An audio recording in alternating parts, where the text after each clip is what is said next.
For any emergency. And you probably weren't even a Boy Scout. Were you a Cub Scout? Cub Scout. But you had a blue cap in those days, though. I was a Cub Scout, but they threw me out, they threw me brownies. Okay, now we haven't done this in a while. Those of you who might be new somewhat to Lunas or to Gene Bloom, a lot of times we bring Gene Bloom up here and we embarrass the fuck out of him by raising our hands in the air and screaming out as loud as we can, Gene Bloom. So when I raise my hands, let's do the Bloom cheer. 1, 2, 3. Gene Bloom! Gene Bloom. Presenting! I've never had a girlfriend named Cindy, but I would now, only if she spelled it with an S, hoping that she lived up to her name with sexual acts so unique and with devious charm point me towards a soft and fluffy triangle.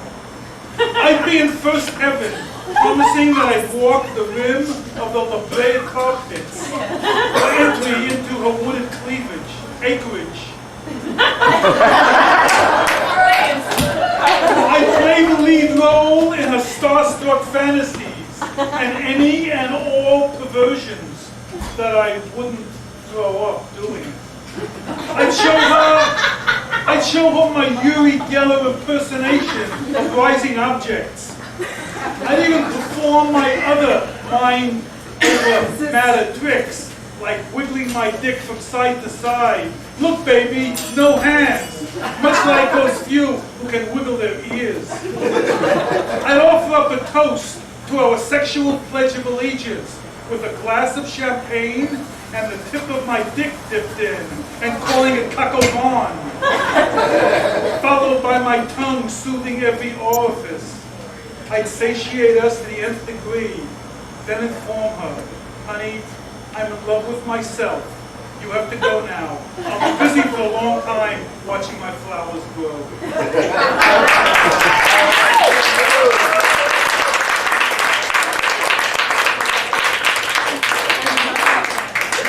Watch it now, watch it! Last year, it was estimated that over 3,100 citizens were cited and fined for spitting in public. This all takes place in Singapore, that same place where drug traffickers are executed. There is a permanent task force which operates undercover in putting a stop to this disgusting act. The fine upon conviction is about 250 Americans. One wonders if proof of said act, such as a pickup or swabber, or if DNA of expectorant is attributed to the perp in question. This law just doesn't seem fair. Granted that this loathsome emittance is a nauseating sight, but there are people walking around in the throes of bad colds or upper respiratory congestion that often leads to projectile sputum. Give the sick a break, I say. I often wonder if another sickening habit is included in the same anti-spitting law. You know those disgusting creatures, the ones who blow their nose without a handkerchief. Watch it now, here it comes, and then blow it out the other one. That's all.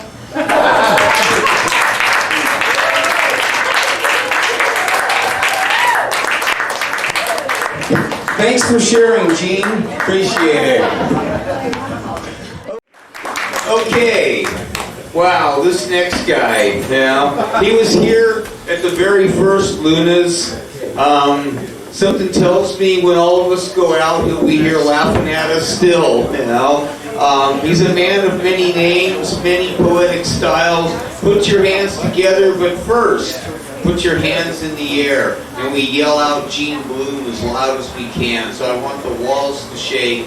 Ladies and gentlemen, please give a warm welcome to Gene Bloom! And that whole thing's gotten so twisted, he walks down around Midtown now, and people go, Gene Bloom, and he has no idea who they are. It's true.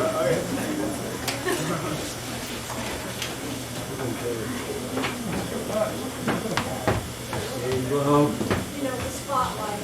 Spotlight, yeah. Hi, everybody. Oh,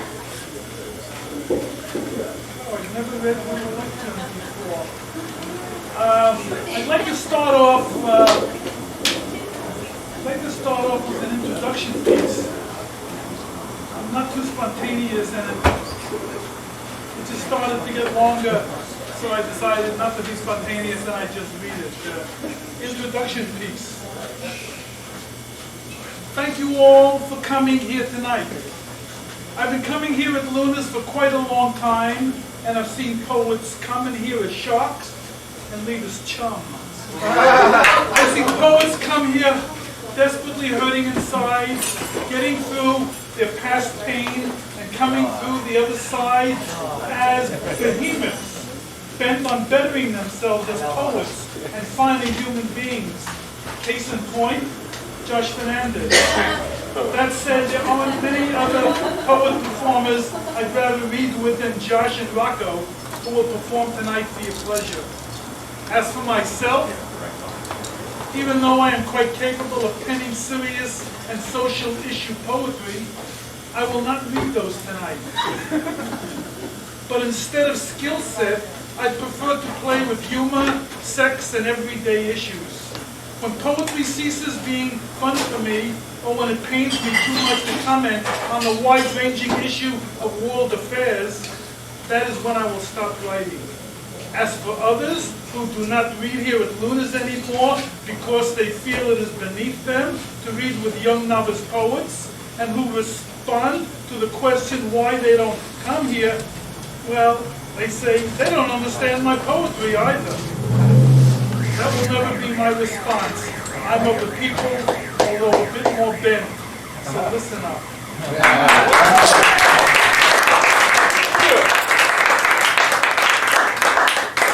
Bloom, you're more than a little bit.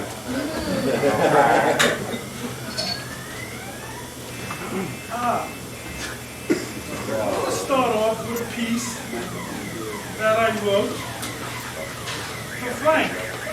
He's never heard it. Yep. And it's a show and tell piece, but I'm not going to send it around because the last time I sent something like this around, it never came back. Nudie pictures? Pictures. Respite. It is a quiet Tuesday morning. I am spent before the day even begins. Yesterday was the same. I whiled away an hour in bed reading the newspaper. Then another hour talking to Frank on the phone. He doesn't cry or moan. I think I would if I ingested the drugs he takes to keep staying alive. But he gets by better than most by reading dead French poets, emailing his vast domain of contacts and friends he would love to arrive at the same time outside his door, clamoring for an audience with the Pope of Rockford, the only poet within miles of his Vatican retreat. On Tuesday, the day I spoke to him, he would take out framed photos of Audrey, his porn actor's friend, in a various reclining and doggy-style poses, with an array of designer sex toys in every lower orifice. Show it up here, Gene. However, lit sex toys would form the words, "I love you, Frank. Just wait until you get better." I also have a photo of Audrey, but Frank took the preferable one. I don't begrudge him. His happiness is paramount. Meanwhile, back at home on the same Tuesday I spoke to Frank, I remember a more kinder time in my life, playing on the floor with my daughter, working for income, staying out of arguments with myself, and planning on how to sneak away from my lover and spend more time with my wife. I know tomorrow will be different. Look at the picture,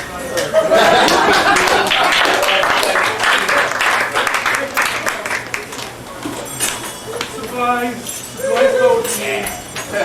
Thank you, Gene.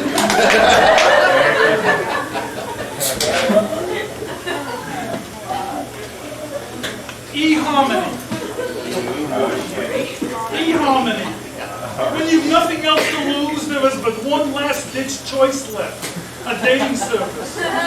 You must seize this opportunity and enjoy yourself with thousands on-the-go professional business people who can spare little time and not waste it on futile bar hopping or single mingles. eHarmony is your dream escape from countless fruitless searches. Enough, I say! Watching the last testimonial on TV of dating success remarks, we found our match with each other, our mutual dislike for tomatoes. That was the key ingredient that brought us together. I feel we have major differences in the ways and means to secure a loving mate that can be slow in coming. But I'd rather smoke, drink, gamble, carouse, fuck, and better still, using poetry as a framework for personal progress, like, come on over to my place, and I'll read you several of my love poems.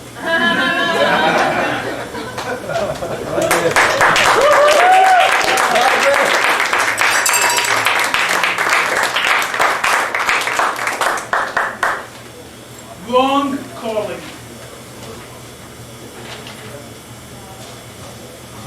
We're a strange lot, us poets, and that's not an oversimplification. We punish ourselves at the expense of ourselves. It's not a distortion, believe me. Musicians, balladeer and pop singers and country types always perform for paychecks. Even artists, if they have a modicum of work, will sell at least 1 or 2 pieces at a showing of their work.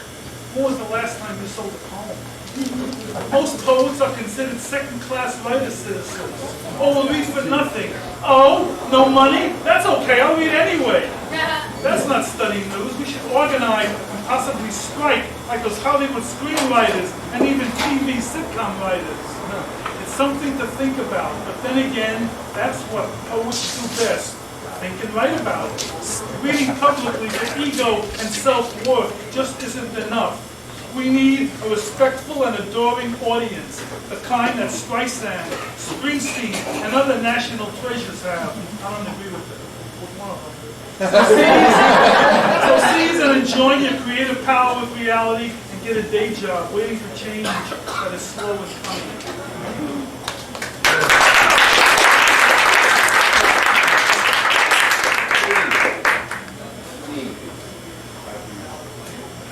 Foaming at the mouth, folks. I'm foaming. Did you foam on? Dude, blow. You don't realize. She asked me in a rare moment of candor, do you ever stop to think that you need professional help? Most of the time is taken up with either playing the stock market or playing the horses, not to mention having a strong money consciousness. Taken momentarily aback, poised to speak, I responded, what do you mean by help? I also write poetry, in fact quite a bit, and besides I win all the time. The other players gambling their life away don't even know the difference between Federico Garcia Lorca and Lafitte Pincay. They should come to me for help, don't you think? I find that so soothing for you to say, and also totally delusional. Don't you think?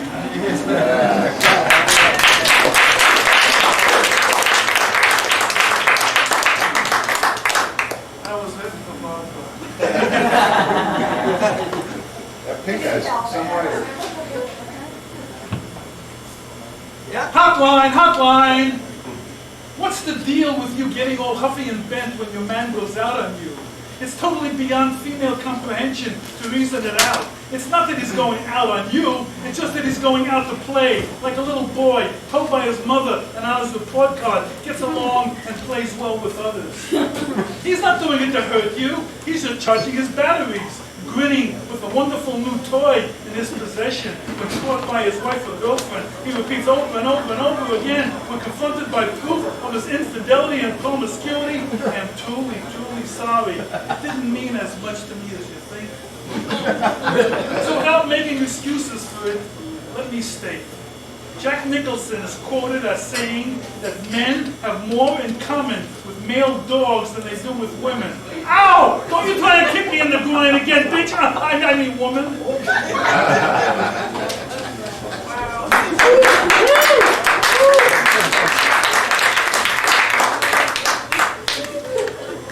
I swear. I have been accused of committing an indescribable horror at this appearance before the literary board of creative artisans. I reiterate again to you, my revered peers, that to my knowledge, I have never used steroids or any other performance-enhancing drugs, resulting in garnering most of the spoken word awards given out by the Academy. So please, you dishonor yourself and myself by placing an asterisk after my name. By the way, how do you spell asterisk?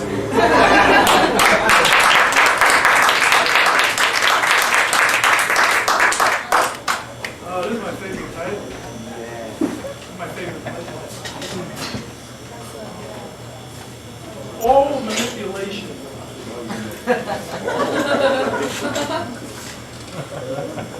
You love it when you know me, when you blow me, then tell me that you're very demanding, urging me strongly that you would like, that pleases you with no end in sight, or at least asking me to spend the night. So get busy, sliding towards me with your killer moves that you boast about, piquing my anticipation. I want to feel the lovely agony in sexual limbo before I come. Do you promise also to overcome in my mouth when I press the button? You know I'm going to, don't you? I can take you anytime I want, you know. Yes, I know. We embrace excitedly. I rise, glide myself about and around your groin. My lips regroup about your mouth. I open your lips with my tongue and say, let me have your tongue. I want to lightly bite and suck hard. Is that okay? She nods in accomplished glee that she has gotten me this far into her. That was her intention, mine also. I begin to do it slowly, very slowly, as old men usually do.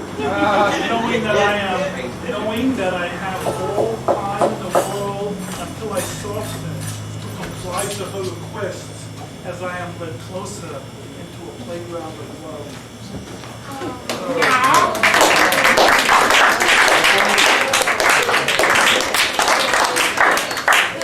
That was it for Bob also.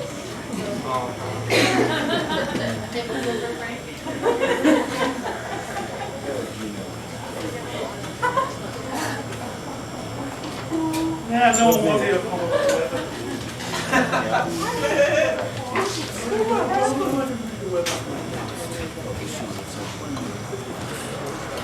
Why me? Why me? Why me? Some days just start off wrong. No matter if bad things happen to good people like myself, or even you. The TV channel is stuck on Project Runway reruns. When you desperately want to see what Dow Jones is doing. Outside, your recycling can is down the block across the street. You insert your door key on the driver's side, turn it, and all four windows roll down. Away we go. But at the railroad crossing, the yellow flasher goes off, the gate goes down. Here comes Union Pacific. Wouldn't you know it? 211 cars roll by, seemingly slower than usual, and 20 of them are filled with manure. You can smell the leakage. You finally leave. Ow! You also miss the stagger system, catching just about every fucking red light until you get to C Street. You started out way beyond X Street. Then you park, walk out, and see that your tire is seriously losing air. Things don't happen haphazardly. There are unexplainable reasons why the fates have it out for you. You want good stuff to happen more often, especially today, and not feel disconnected and in a downward spiral leading to the other side where worse things can happen. Karma can be all-powerful, having severe implications. So don't mess with goodness. Don't mess with goodness. You begin to wonder if maybe you've been a dick lately. But it's only 10 a.m. You'll find out soon enough. And that is your worst.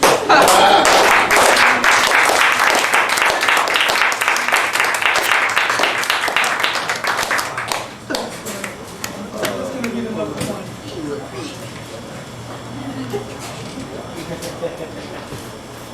My daughter says to me, Dad, you know, it's funny too.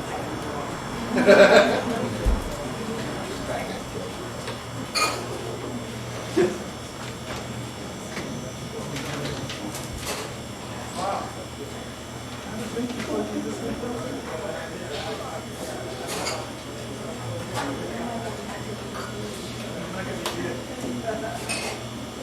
Bloodsport red. Pure brutality in America. Ultimate fighting. Sock a drop and kick 'em where it hurts. This is a feast of excitement, a blood sport. If you can't attend live to see badasses fire it up, blow acid smoke up their opponent's ass, rub steel wool into their eyes, and a clinch with the ref hiding in his soft, comfy bubble, just like wrestling in its infancy. Grandmothers screaming, "Kill him, kill him!" Eisenhower grandfathers with mentally crazed indifference towards his fellow man spew out unholy invectives, and milquetoasts with ugly pimples, short and slight of build, raise up their quiet demeanor to thumbs down, killing field commandants, all of them symptomaniacs, sabotaging their humanity. Take it to the same mat in another era. The game is the same, run by promoters with spectators worse than gulag Stalinists, whose early manners have been unlearned. So when you watch or attend an ultimate event, aggressively puff your chest out, raise your middle finger up at the world, goose step and stomp your feet, and join the hanging crowd, meeting out manipulative dogmas as the throng screams out, "Fun is fun! Fun! Fun is pure hell! And we love you because you are one of us."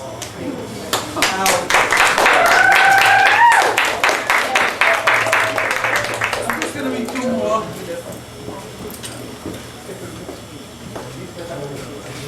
Actually, maybe just one because it's getting long. I recently went to Florida as I was going for years.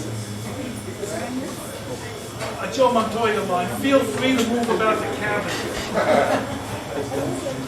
Flight DL 655 from Atlanta to Sacramento on my way to C-24C.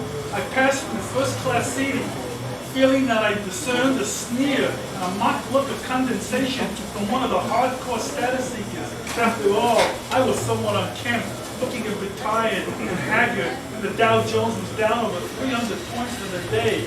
I hurt. Scanning the 12 apostles wearing silk attire with cash bulging out of every orifice, I locked into their leader, a tall CEO type with designer eyeglasses, with an extended finger sprouting upward in my eyeballs. I called it even, then progressed onward. Sitting down, I latched my seatbelt, opened up the Delta Flight magazine to see what was playing on the movie screen. Oh crap, another chick flick title, Watch This with Meryl Streep. I was hoping to see sex on a plane. What a 911 movie. Thank you, Delta gods. And the server goddesses for the cheese and cracker stack given out with an 8,500 elevation smile. Thank you, but I'll pass. But I'd like a 0-calorie Coke, please. When the welcome wagon passed me, I reached into my day pack and blew out a kippered salmon sandwich on a bagel. My kind of sandwich that the king of the Jews would die for. No one around me or downwind even lifted their noses in annoyance. Good, let them eat peanuts. A while later, we hit a bit of turbulence, at which time I invoked the name of a big bopper and Buddy Holly to keep the furies at bay. It worked, it didn't work, in alternating moments of calm, and a minute of a San Francisco Valley earthquake, but it was sporadic and died. Wrong word. I kissed my aunt, like I do every morning when I wake up alive. My day is saved. For the third time in 2 hours, I made it to the urinal after consuming a triple grande iced milk with coffee. When it's okay to unbuckle light went off.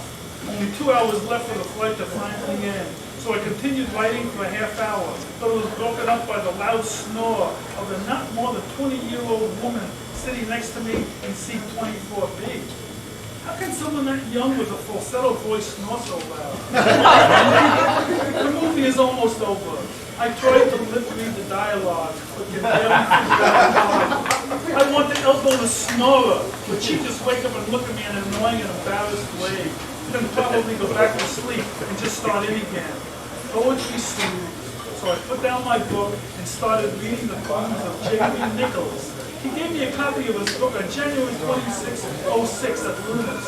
I think I'll call him when I get back and tell him how much I enjoyed his book on my uneventful flight home. Seats in upright position, please stow gear under your seat, and flight attendants, please sit down and prepare for landing. The temperature in Sacramento is 55 degrees, partly cloudy. Have a pleasant evening. Thanks for flying television, and may honor them. All right.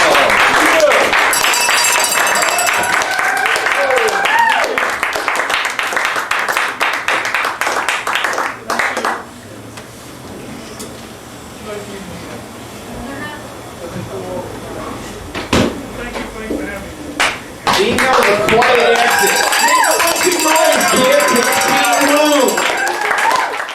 We're going to start out tonight with a little poetry by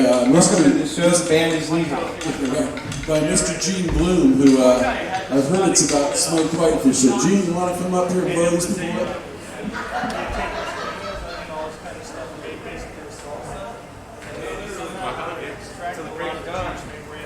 Flying through the air with grease.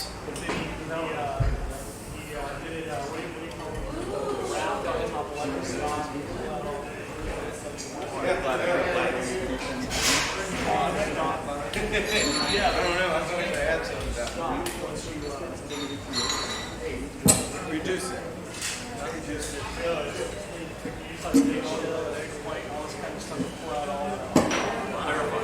Clarify. It's usually served crystal clear with bowl chopped up there. This is tomato consommé. Consommé.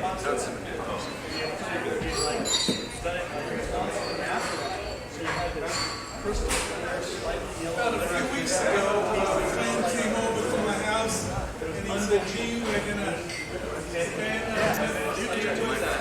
Gene, turn the mic on. Is that on?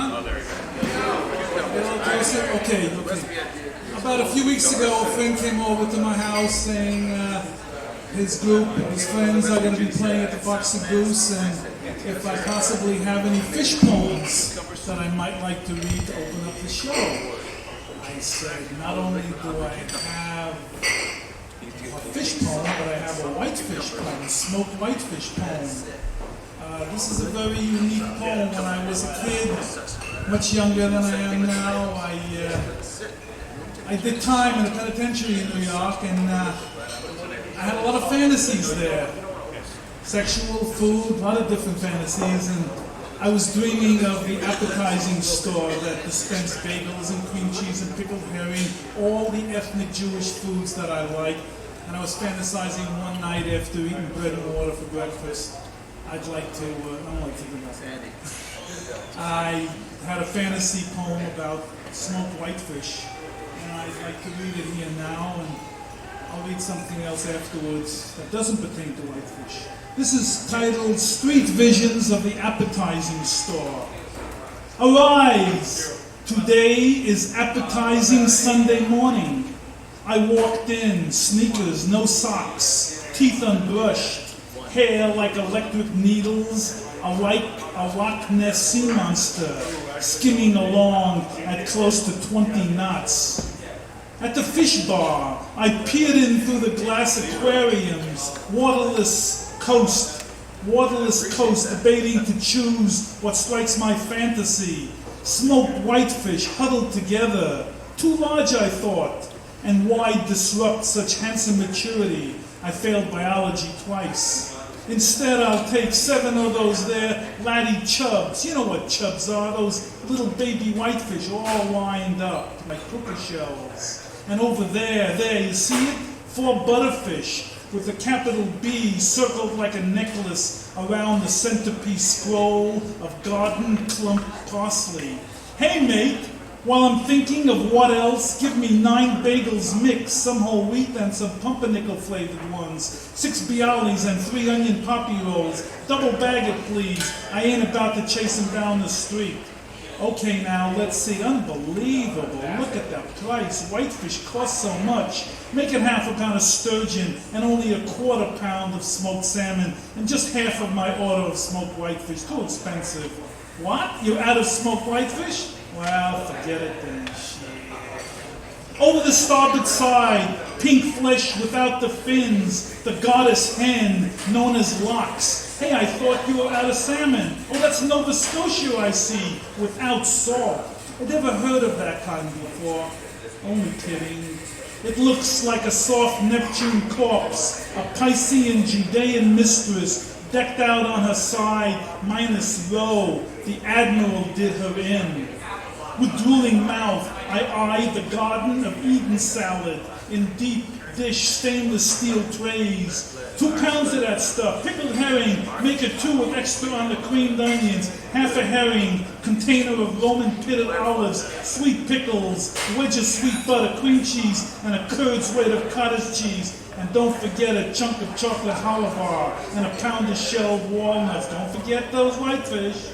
That should do it. You're a good man. A pleasant day to you. The swells are moving in, and I must get back before the souls of fish are angered by Scotian barnacle flies, trident shaped. And the first thing I had when I got out, my first meal, was going down to the appetizing store and buying a couple of pounds of those whitefish and eating it in the car.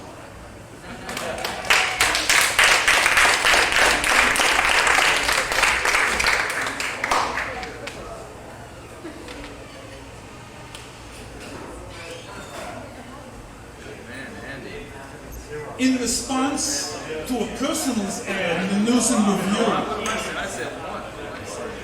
Dear Muse, seeking poet, I will help you write our sonnet.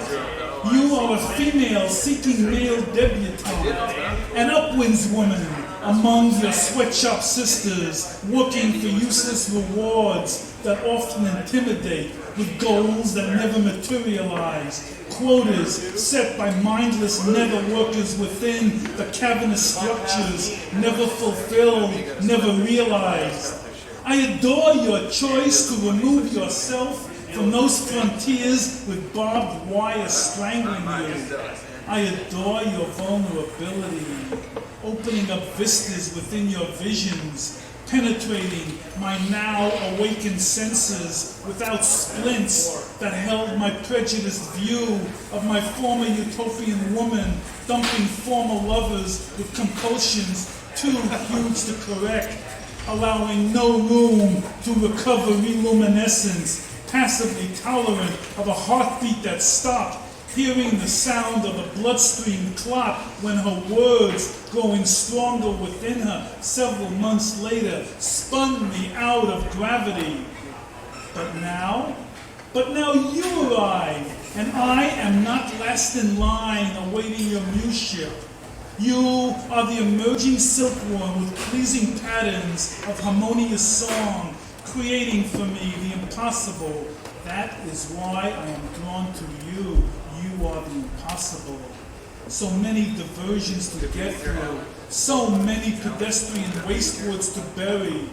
We have much to talk about, so much sadness to share, to be resolved by starting everything all over again. Longingly, eyeing you devoutly, stroking your hair within my desiring hands, looking up to the passionate sky, thanking the Cupid messengers for having brought you to me, for me, my own.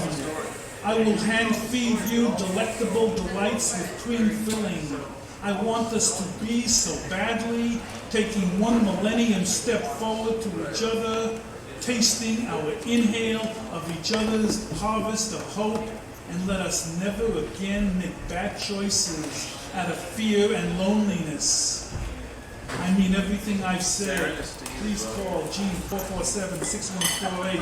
Don't linger, please. I am here waiting for you. Thank you.